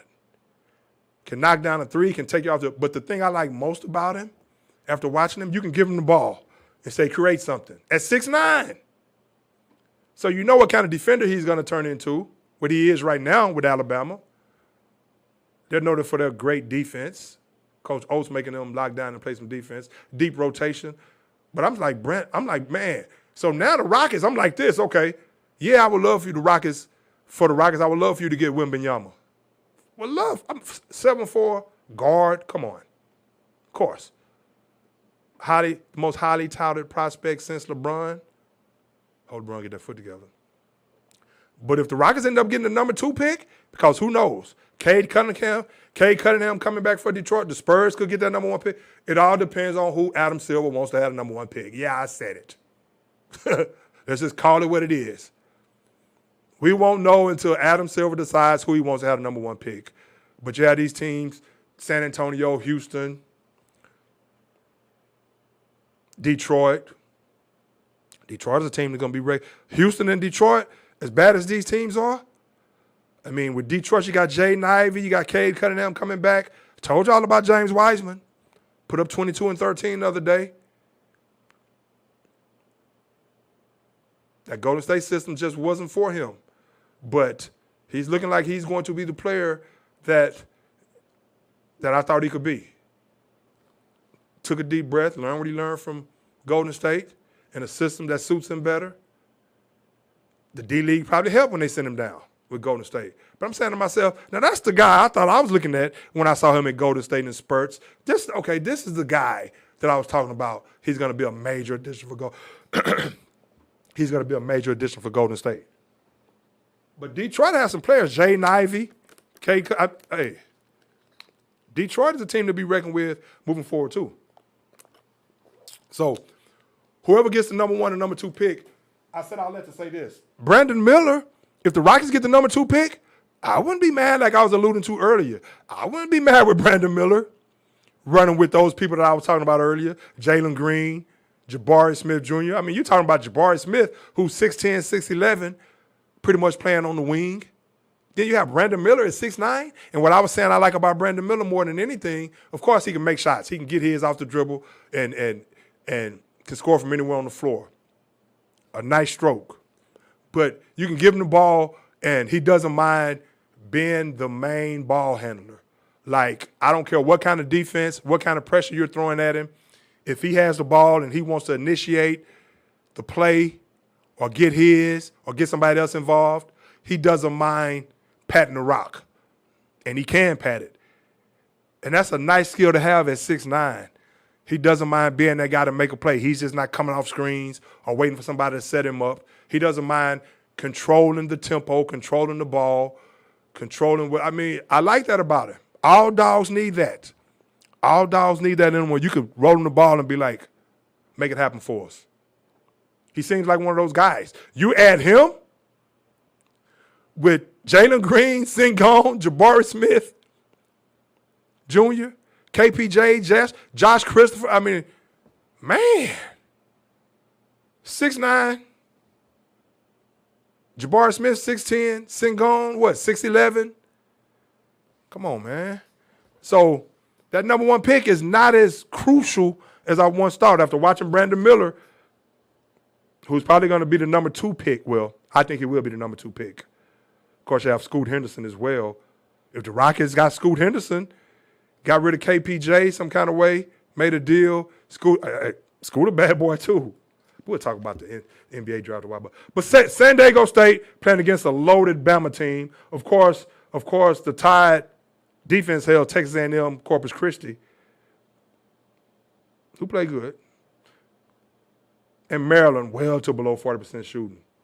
Of course, we know, like I just said, Brandon Miller was held scoreless in that game, but he came with he said he had a thigh injury. But it wasn't bothering him in the second game. Sometimes you don't score. Maybe he was hobbled a bit. But sometimes you just don't score because you're just having one of those games. He had one of those days. And that could have been the case. But we have to let him know that his thigh was hurt. Played the whole game. Healed up quick, didn't it? It's that tournament stuff I'm talking about, man. Some of these people, these true freshmen, you have to get used to that intensity. It's a different ballgame when you get to that NCAA tournament. Bama, the number 1 overall seed. Of course, San Diego State hangs his hat on the defensive side of the ball, holding its opponents to 28.3% shooting. But they play more of a half-court game, though. Creighton and Princeton. Creighton has an excellent defense. Hey, most of these teams have an excellent defense, for real. Great rim protector, 7-footer. Ryan Kalkbrenner protects the rim. So kudos to Creighton for making it there. Number 6 seed against Princeton, number 15 seed. So that game right there is the battle of the SAT scores. But, of course, in the West Regional, you have UConn. Kudos to UConn. Man, this freshman Jordan Hawkins they have for UConn, UConn have a nice squad. They have a nice squad. They really do. And they can beat you in a variety of ways, too. But this freshman, Jordan Hawkins, probably the sweetest shot in all of college basketball. I was watching him the other day like, man, sophomore, okay, he just looks like a lottery pick just from the way he can fill it up. And he has handle and can get his own shot at different areas of the floor, but his shot is like, wow. You know who he reminds me of? Remember Ray Allen, UConn Husky? Jordan Hawkins might be the next Ray Allen. This dude is deadly. But you got Alex Caravan, you got Joey Calantero. So they have some players, but your boy Adama Sanogo, that's who opens everything up for that UConn team. He's been dominant. He has been dominant in the post. But, hey, then they have a 7-2 shot blocker. Of course, we all know Arkansas. It's not Arkansas from the Nola Richardson days, but they're always, no matter who's coaching for Arkansas, they're going to hang their hat on the defensive side of the ball. Again, defense. Just play with your hair on fire in the NCAA tournament, and you have a chance. I told you about the three-point shooting numbers for most of these teams that's winning these games. Bad. Hanging their hat on the defensive side of the ball. But the Razorbacks are a team, hey, that should be a good game. I'm going to go with UConn in that game, though. I'm going to go with Bama against San Diego State. The battle of the SATs, I don't know. I'll go with Creighton. But Arkansas can't shoot the three worth a damn either. But again, hanging their hat on the defense side of the ball. UCLA and Gonzaga, number 2 against number 3. Of course, we all know UCLA with the veteran leadership at the guard position.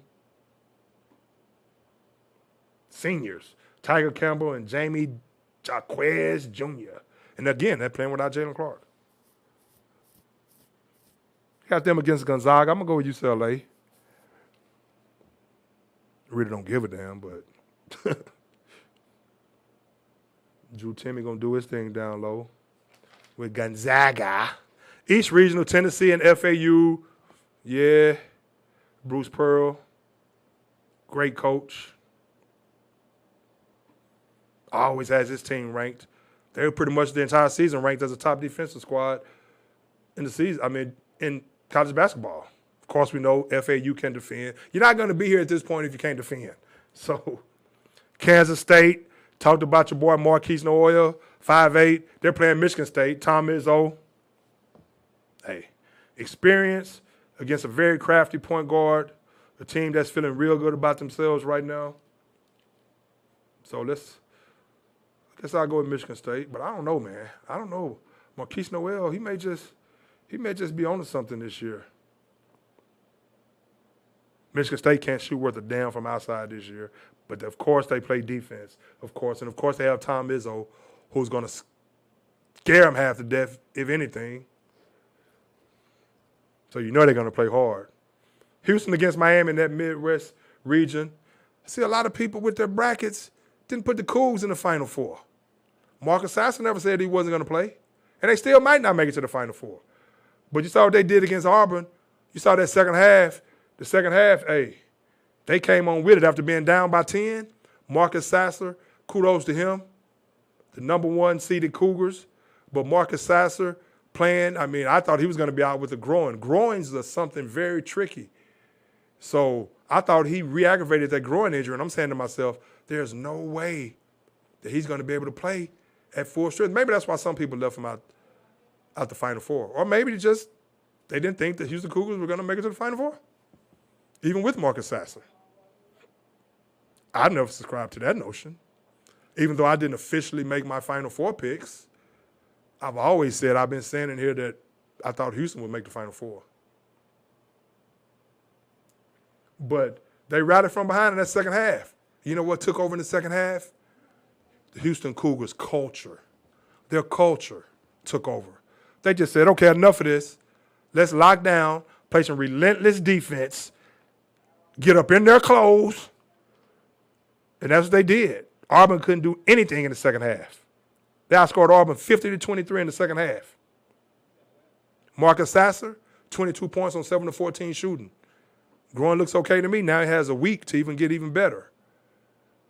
But him and Jamal Shead, hey, man, those Cougs came out in the second half and did what they had to do. And kudos to Sampson, but they got it done. You got guys like Tremont Mark taking off. He went off. So again, the culture took over. No matter who's on the floor, we're U of H, we're going to do what we do. And first and foremost, that's playing relentless defense, everybody, and attacking the glass, especially on the offensive end. It's almost sometimes when you watch the Houston Cougars play, it's almost like they have 8 guys on the floor.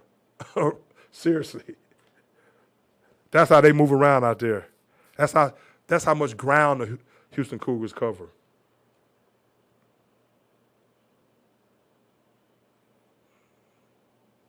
Miami, hey, great job by Miami. Jim Larinaga doing a great job getting those guys to the Sweet 16. They have elite guard play. So, and then of course Texas and Xavier. Hey, if the NCAA wasn't hating on the state of Texas so much, maybe you would have made it to where the University of Houston Cougars and the Texas Longhorns could meet in the Final Four. But instead, they may end up meeting in the Elite Eight. But they're playing in Houston, the Final Four. If you were smart, dum-dums, you would have made the brackets to where they could meet in the Final Four. But you're so busy trying to hate on the state of Texas, you didn't think about that. That's your money right there. In Houston, UT, U of H. Come on now. Come on now. But UT is in there, very experienced team. Again, I told y'all about teams who have all these 4th and 6th year players on their team. And just making a lot of these teams, just making the parity in the NCAA so much better. Great job by head coach Rodney Terry with that team, with that University of Texas squad. But they don't make a lot of turnovers, don't really make a lot of mistakes. Experienced team, veteran-laden team. So I'll take UT over Xavier. Xavier, the number 3 ranked team in that region, so obviously they're not going to be a pushover. Team that loves the up-tempo game. Great offense. Indiana is out of there. I was looking at Mike Woodson, boy. Mike Woodson, you talking about sharp. Man. Those suits he be getting. Like, what kind of suit you want? One like Mike Woodson? Man. When you get to the point where money not an issue, you talking about some suits? Man, y'all ain't seen nothing yet. Talking about GQ type shit. Real. Hey, the Hoosiers, man, come on now. They won in '87. Great job by Mike Woodson. Of course, we all know he coached in the NBA. Actually played in Indiana, if I'm not mistaken. He did. Did he play with Quinn Buckner and them? But that 1981 national championship with Isaiah, but they're out of there. But he did a great job with them. Of course, we know he coached for the Knicks. But if you all remember, you know why Isaiah's Indiana championship, of course, with Keith Smart, they won it in '87 as well. I remember watching that game like it was yesterday. My senior year in high school. No, it wasn't. My junior year in high school. I think my senior year, that's when Danny Manning in Kansas won it. But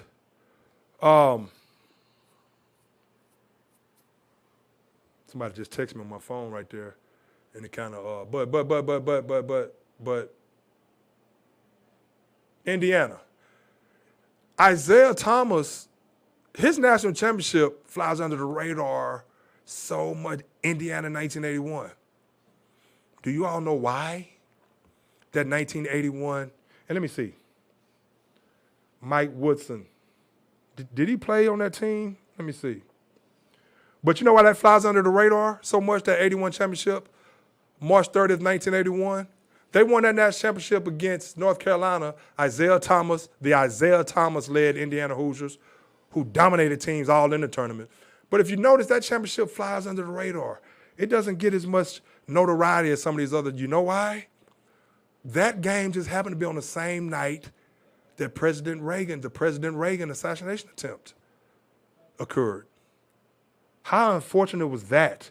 They decided to go ahead and play the game, but that's why that game, that 1981 championship with the Indiana Hoosiers is kind of watered down to a degree because it happened the exact same day. Earlier that day, they played the championship that night, of course. Earlier that day was when President Reagan was shot by John Hinckley, among others, in that assassination attempt. So that's unfortunate for the Indiana Hoosiers. Of course, it was unfortunate for the people that got shot too, obviously. But let's see. Nah, he had just left. He played with Indiana from 76 through 80. But moving on. So we'll see what happens. I'm still going with U of H. I want to see U of H cut down the nets. I want to see U of H cut down those nets, those Cougs. C.J. Stroud has a pro day I think it's today. Bryce Young has his this week. Jalen Carter, he had his. I was talking about Jalen Carter, and now they got him projected somewhere at number 6. I think a couple of drafts. I think I saw Mel Kiper's. Mel Kiper has, I think he said today too, that he has C.J. Stroud. I don't know who Carolina's going to take. I mean, hey, like I said, I would take Bryce Young. Maybe Frank Reich, maybe his style of quarterback is a big 6'3", 6'4" guy. C.J. Stroud, 6'3". Maybe he's a guy more like C.J. Stroud, okay? Then I mean the Texans get Bryce Young. So even though I'm not a Texans fan, but there you have it. I want to see DeMeco Ryans do well. Like some of the additions they've made lately. Dalton Schultz. So you're gonna have whatever quarterback the Texans get out of these 4, Will Levis been in there, Anthony Richardson, of course, and Bryce Young, of course, C.J. Stroud. I still say Bryce Young is the best quarterback in the nation. With C.J. Stroud right there nipping at the 2 different styles. But, man, I wouldn't pass up on Bryce Young. He's just too dynamic. Makes way too many plays. So does C.J. Stroud. But I'm talking about escapability. Just you're always feeling like you're in the game, no matter who you're playing with Bryce Young, because he's just that wizard that's just going to make it happen and get it done. Because of what he can do with his legs. Scrambling ability, but he's always looking to pass. Tremendous arm talent as well. So he's going to have his pro day along with C.J. Stroud. We know they're going to shine. So we'll see who Carolina, again, do not be shocked if Anthony Richardson, if he continues to ascend and they look at it as a situation like, hey, that's the next Cam Newton right there. And you draft him. You draft him at number 1, you playing, period. None of that, let him sit. You draft him at number 1. Hell, you draft him at number 5, where he's projected to go, or top 10. You play him. Let him learn.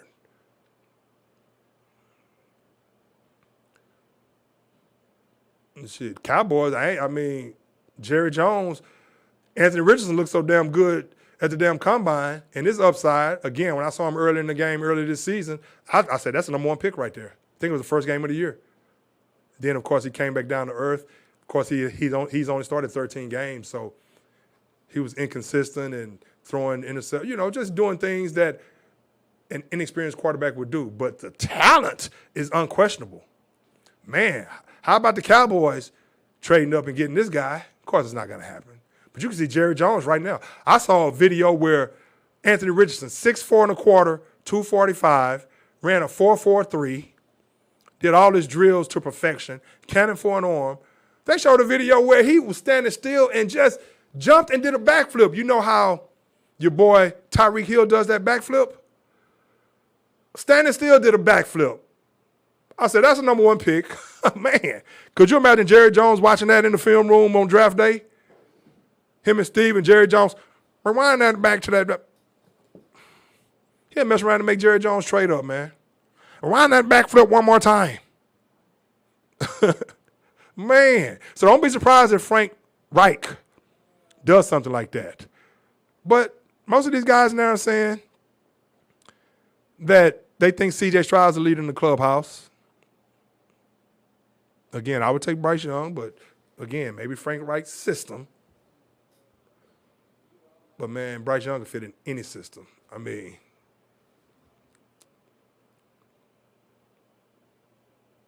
but they traded DJ Moore to the Bears. Great pickup for the Bears. I like what the Bears are doing in free agency. Getting Tremont Edmonds, linebacker from Buffalo. DJ Moore. Who else am I missing right here? They had another big signing, but they've been making some moves. And they're building a team, and, of course, we know what they're going to – maybe we'll see what they do in the draft right here. Maybe they get Jalen Carter. How far did they move down? But Jalen Carter's still going to be a great one. I know at his pro day he ran out of – I mean, he was tired and stuff. Did the same thing against Ohio State, as a matter of fact, too. So that's something to be noted. What kind of stamina does he really have? Is he going to really commit himself to getting in shape? We know what kind of talent he is. But if he falls to the Bears, of course the Bears take him. But I'll probably talk more about free agency next week since it was so basketball heavy today. But and of course, can't forget the ladies. College basketball, the women's side, South Carolina, UConn, Ohio State, they're all doing their thing, among others. But Dawn Staley, I say South Carolina, can't never discount Gino Auriemma or UConn in women's basketball. But Dawn Staley right now, South Carolina, they're running things. Of course, UConn for so long. UConn is still right there. Ohio State, my Buckeyes look good. They look good right now. So, and kudos to all the other teams playing in the women's basketball tourney. But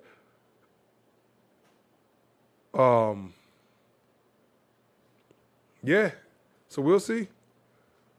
I mean, Anthony Richardson, man, I'm telling you. But I like what the Bears are doing, like I said. And we'll see what they do in the draft. But I like what Ryan Poles is doing right now. OBJ still on the horizon.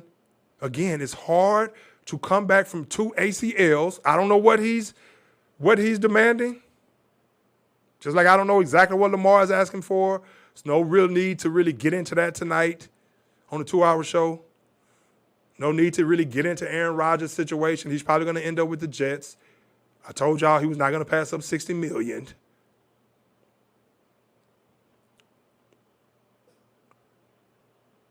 So the draft is going to be very, very, very interesting in the NFL. And so the Bears are looking good. I like what the Bears are doing. OBJ, 2 ACL injuries. Now, that workout video, and I'm not a guy that, workout. How long before you did that workout? I mean, 2 ACLs. You cannot tell me that knee does not get sore.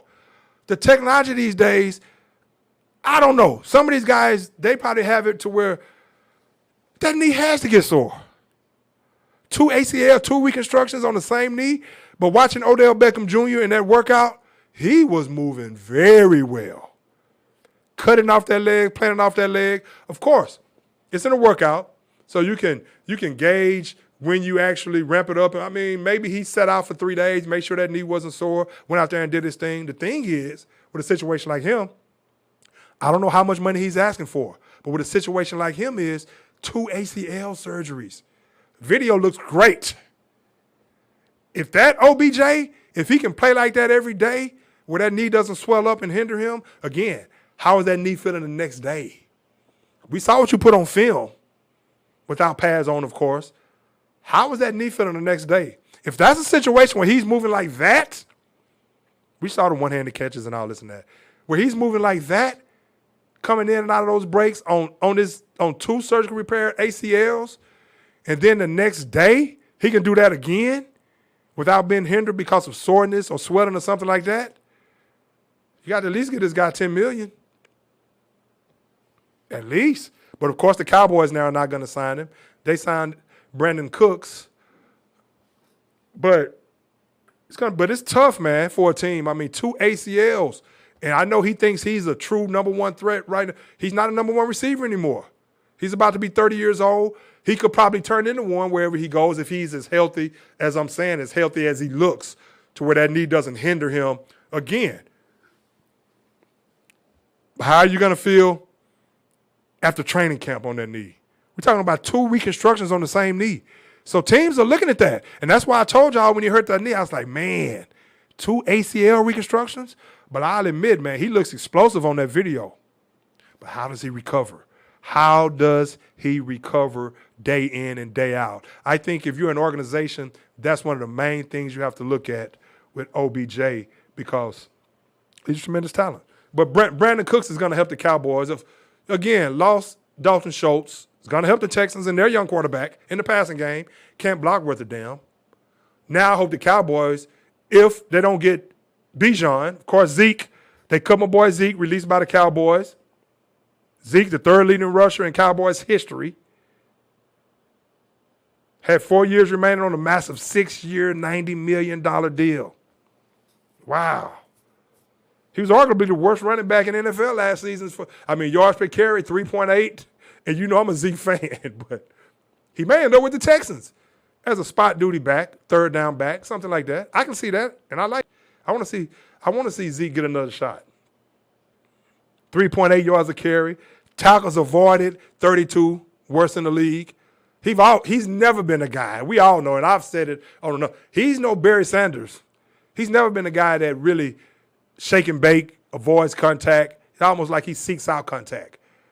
But now when you can't accelerate through those holes like you used to and really get those, he was the worst in the league as far as running the ball for more than 10 yards.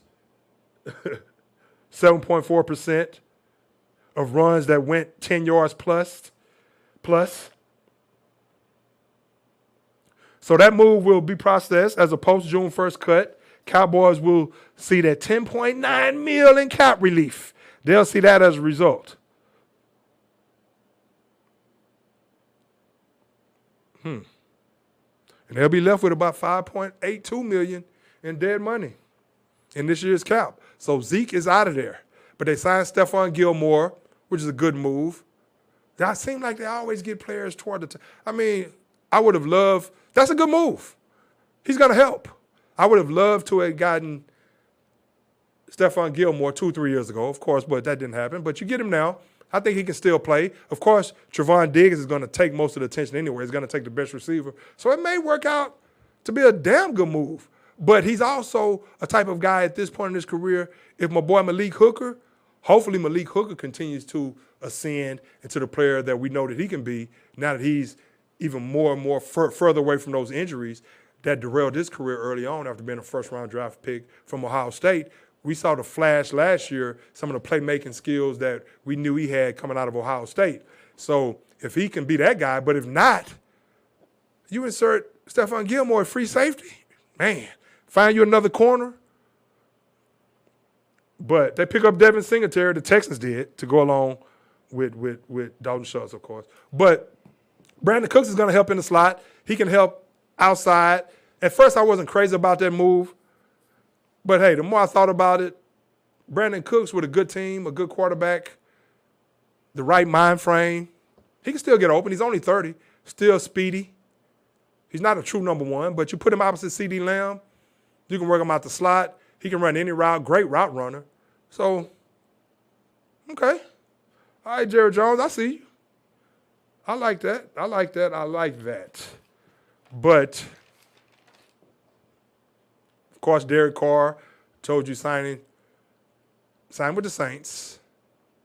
I'll talk some more free agents next week, free agency moves, but not tonight. Not going to really get into any more basketball tonight either. Really looking forward to seeing what the Lakers do when LeBron comes back, if he comes back this season. Let me look at something real quick. NBA standings. You listen to the Sports Court. Okay, in the East, of course, the Bucks still doing their thing. That's my team to win it all if they're healthy and complete. Look at what Brook Lopez is doing right now. Now, this guy's he may be Defensive Player of the Year. Bobby Portis even said as much. He's like, the way he's playing on the defensive side of the ball to go along with putting up numbers on the offensive side of the ball, A guy that can protect the rim, post up, shoot the three, take you off the dribble. A lot of people don't know that about Brook Lopez. Hey, man, the Bucks are a very dangerous team that can play a lot of different ways. Like I've always said, they can play any style you want them to play. I think when fully healthy, they are still the team to beat.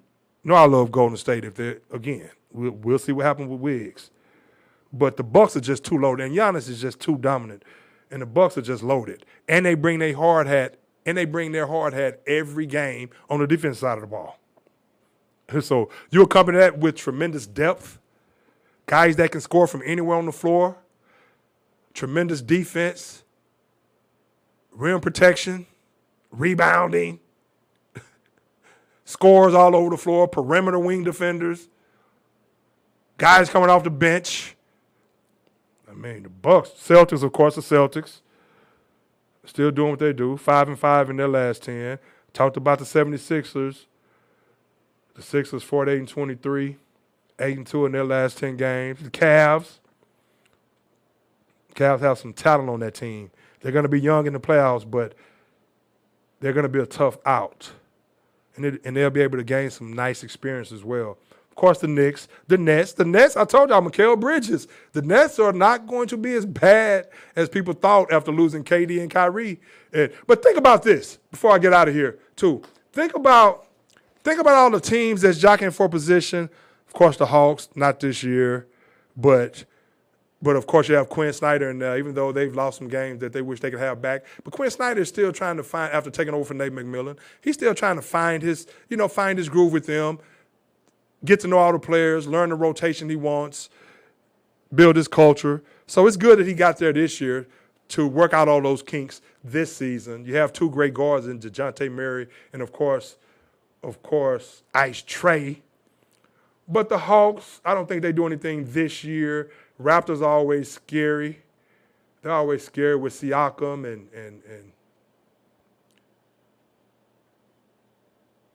and those guys. But in the Western Conference, but think about this, though. In the Western Conference, you have all these teams. Of course, the Nuggets are playing better, but they're 5-5 in their last 10. They went on a skid where they got bored for a minute. Of course, the Nuggets are a team, hey, they're the number one seed right now. The Grizzlies, who we talked about earlier, if they're healthy, they're going to be right there. The West is going to be more competitive when people get healthy. Think about it. Okay, you got the Nuggets, now they're back playing. You got Ja with the Grizzlies, the number 2 seed. So they've had some injuries. Well, then Ja been out. So you got them, you got all these teams jockeying for position. You got the Suns. They're still waiting on KD to come back. So I didn't say too much about the Suns tonight, but we know the chances of them and the Warriors are the top if the Warriors get Andrew Wiggins back, like I said. They have the best chances of coming out of the Western Conference. But the Suns, of course, anytime you have KD, Devin Booker, DeAndre Ayton, and Chris Paul, I don't know about their depth, because when you get into these playoffs, especially in those championship rounds, like that team I just named, the Bucks and even the Celtics, when they're running 10 and 11 guys at you, hounding you on the defensive side of the ball, plus they're making you play defense because they're always on the attack, we'll see what the Suns have. But you have all these guys that's on the horizon of coming back, KD, then the Clippers. Now you see Kawhi and Russ. We'll see what happens with Russ. I think in the playoffs, I think Russ is still going to be beneficial. Even though he hasn't been playing well, he's still doing some Russell Westbrook type things. You just have to know, if you're Tyronn Lue, you just have to know how to manage his minutes, put him in the right spots, the right situations.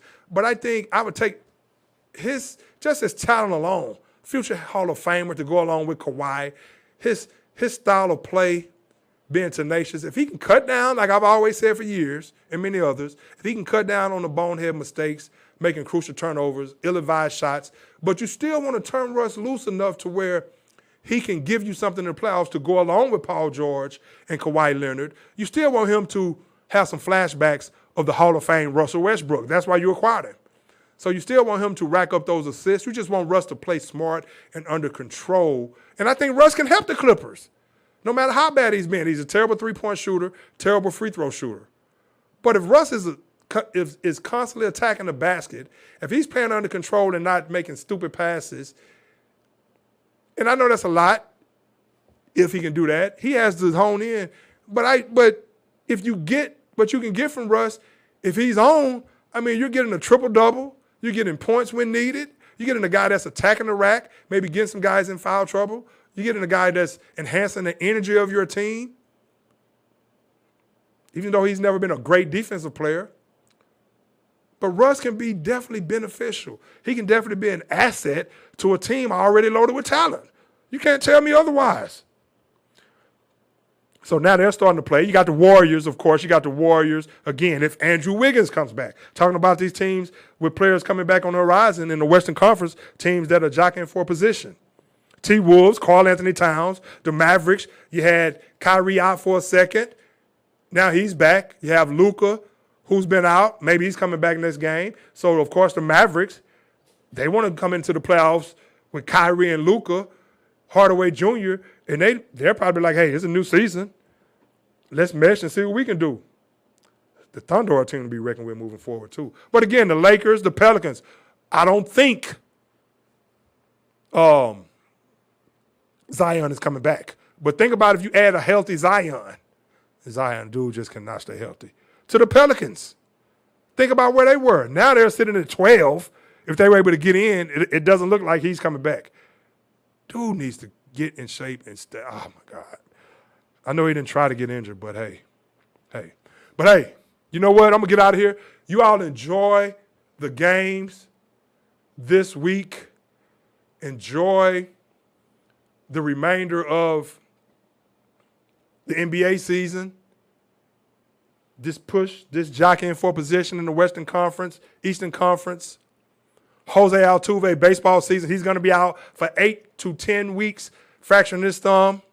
The World Baseball Classic, you have the United States playing against Japan in the championship. I haven't watched not one inning, but supposedly Mike Trout says, and I know the importance of those games as it relates to the USA and other countries and the bragging rights. So those guys are really taking those games seriously. So USA, they're going to play Japan. Japan has always had great baseball players. In the championship game, Jose Altuve fractured his wrist, fractured his thumb. He's going to be out 8 to 10 weeks. I still think the Astros. I hate that for Altuve, but these guys, hey, they want to go play over there, get their rhythm, come right into the season. You look at guys like Mike Trout, who says he hasn't. I mean, he's so excited to be playing in the World Baseball Classic that it's the most important games he's ever played. You think, Mike Trout? Would the Angels please get to the playoffs? Hopefully, if he can stay healthy, who I still think is the best player in the game, playing with another guy that could be noted as the best player in the game, but he does it also pitching with Shohei Ohtani, who's playing for Japan. But Altuve is out for 8 to 10 weeks with that broken thumb. He had surgery, but the Astros will be just fine. But now you have Altuve, who's batting second. He's out of there. Alvarez is coming back from that hand soreness, so that's going to help. But I still think, even though a lot of the teams in the Astros division have gotten better, Seattle, of course, with Julio Rodriguez, made the playoffs last year. You know they're trending upwards. We see what the Texas Rangers were able to do. We see what they've been able to do in the offseason with acquisitions. But I still think the Astros, man, they're just loaded. You probably put Kyle Tucker at that number 2 spot, who has a swing like Ted Williams. My boy Cray said that a while back, and I 100% agree. He left that as a comment on there. That he does remind me of Ted Williams with that swing. Kyle Tucker's a bad boy. Put him in number 2. Yeah, Brantley, he's going to be out. Found out he's going to be out at least to start the season. But Astros are loaded. They'll be fine. Pena batting first, get on base. But they're going to miss Altuve, but he'll be well rested when he comes back, come back healthy. Then you give I don't know about Lance McCullers as far as the pitching, but you know the pitching staff is going to be on point. Then you give some other players a chance to step up and actually get some legitimate playing time. It just adds to your depth. So the Astros are going to be just fine, but that's an unfortunate break for the Astros. But I hope the USA win it all in that World Baseball Classic. Looking forward to that. But the Angels need to free Mike Trout. Man, which they're not going to do. He signed for way too much money. Hey, but again, you listen to the Sports Court. Let me get down the road before I get out of here. Skrilla-Rilla, I'm about to bounce, man. Let me see. Is there anything else I want to say before I get out of here? Of course, I can go for another couple hours. I can get deep into some NFL or whatever. Okay, Darius Slay, he re-signed with the Eagles. Good move by the Eagles. But the Eagles got the other DB from Gardner. The other DB from the Eagles that was over there. Gardner. Hey, the Lions have a team. Hey, the Lions are going to have a team to be reckoned with. A healthy Jameson Williams this year at wide receiver to go along with what they were doing. Man. But, yeah. That's one of the other free agency moves that I wanted to that I just wanted to bring up. Darius Slay, who thought he was not going to actually re-sign with the Eagles, had pretty much said his goodbyes, but bam, there he is. He's back with the Eagles. Even though the Eagles have lost a number of players in free agency, due to free agency, they're still loaded. Cowboys, if you could trade up and get Bijan Robinson, oh my God, do it. Bijan with CeeDee Lamb. If you can't get Bijan Robinson, draft Darnell Washington. Because that way you're getting pretty much an offensive lineman to block, and you're getting a damn good receiving tight end with the absence of Schultz. I say if the Cowboys, if you can't get Bijan Robinson, who's special, I don't have to go there again tonight. Talk about the draft more as the weeks progress. Go get Darnell Washington. Go get Darnell Washington. Hey, but I'm going to get out of here. You listen to the Sports Court. Thanks for tuning in. See y'all next week. Roof. Legends live and let live. Skrilla Rilla.